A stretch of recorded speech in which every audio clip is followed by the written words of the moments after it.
श्री बिंदु जी पर कृपा। बात बहुत पुरानी नहीं है। वृंदावन में गोस्वामी बिंदु जी महाराज नाम के एक भक्त रहते थे। वे काव्य रचना में प्रवीण थे। श्री बिहारी जी महाराज उनके प्राणाराध्य थे।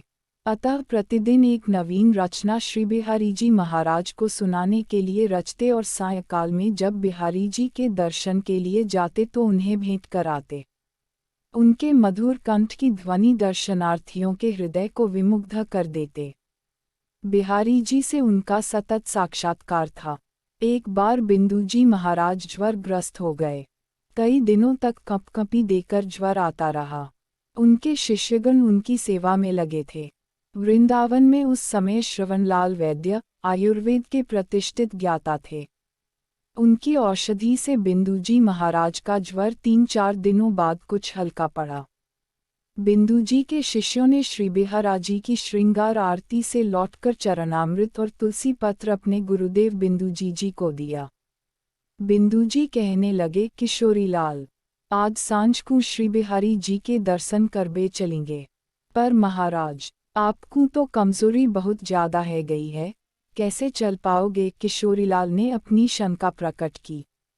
अरे कुछ नाए भयो, ठाकुर को देखे कई दिन है गए, या लिए आज तो जरूर ही जाएंगे। बिंदु जी ने अपना निर्णय सुनाया।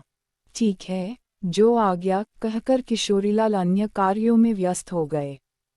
परंतु बिंदु जी अचानक बेचैन हो उठे। आज तक कभी ऐसा नहीं हुआ जब बिंदु जी बिहारी जी के दर्शन करने गए हों और उन्हें कोई नई स्वरचित काव्य रचना न अर्पित की हो। आज उनके पास कोई रचना नहीं थी। उन्होंने कागज कलम लेकर लिखने का प्रयास भी किया। शारीरिक क्षीणता के कारण सफल नहीं हो सके। धीरे धीरे दोपहरी बीत गई। सूर्यनारायण अस्ताचल की ओर चल दिए। लाल किरणें वृंदावन के वृक्षों के शिरोभाग पर मुस्कुराने लगीं। तभी बिंदु जी ने पुनः किशोरीलाल को आवाज दी, किशोरीलाल। हाँ गुरुदेव, नेक पुरानो चदरा तो निकाल दे अलमारी में ते। किशोरीलाल समझ न सके कि गुरुदेव की अचानक पुरानी चादर की क्या आवश्यकता आ पड़ी। वह आज्ञा की अनुपालना करते हुए अलमारी से चादर निकालकर गुरुजी के सिरहाने रख दी। चादर क्या थी, उसमें दसियों तो पैद लगे थे। रज में लिथ रही थी। बिंदु जी ने चादर को सहेज कर अपने पास रख लिया। जब सूर्यास्त हो जाने पर बिंदु जी श्री बिहारी जी महाराज के दर्शन करने के लिए निकले तो उन्होंने वही चादर ओढ़ रखी थी। तब वृंदावन में आजकल की भांति बिजली की जगमग नहीं थी। दुकानदार अपनी दुकानों पर प्रकाश की जो व्यवस्था करते थे, बस उसी से बाजार भी प्रकाशित रहते थे। शिष्य लोग भी चुपचाप गुरुजी के पीछे चल दिए। श्री बिहारी जी महाराज के मंदिर में पहुंचकर बिंदु जी ने किशोरीलाल का सहारा लेकर जगमोहन की सीढ़ियां चढ़ी और श्री बिहारी जी महाराज के दाहिने ओर वाले कटहरे के सहारे द्वार से लगकर दर्शन करने लगे।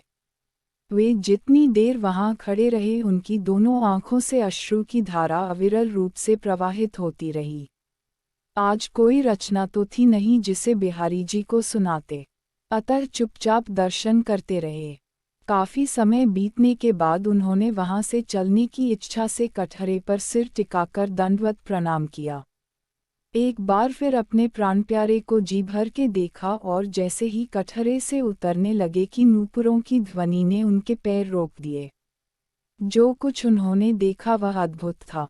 निज महल के सिंहासन से उतरकर बिहारी जी महाराज उनके सामने आ खड़े हुए। क्यों आज नाय सुनाओगे अपनी कविता? अक्षर अक्षर जैसे रग में पगा हुआ खंगती सी मधुर मधुर आवाज उनके कर्ण कुहरों से टकराए। उन्होंने देखा ठाकुर जी ने उनकी चादर का छोर अपने हाथ में ले रखा है। सुनाओ न। एक बार फिर आग्रह के साथ बिहारी जी ने कहा। यह स्वप्न था या साक्षात, इसका निर्णय कौन करता?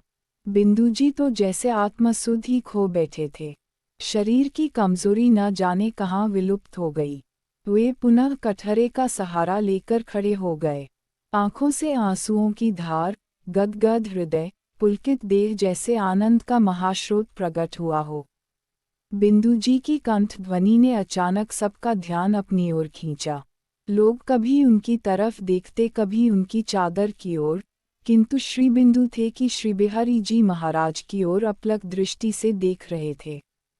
मंदिर में उनके भजन की गूंज के सिवाय और कोई शब्द सुनाई नहीं दे रहा था। बिंदुजी देर तक गाते रहे। कृपा की न होती जो आदत तुम्हारी, तो सुनी ही रहती अदालत तुम्हारी। गरीबों के दिल में जगह तुम न पाते, तो किस दिल में होती हिफाजत तुम्हारी। जय जय श्री राधे।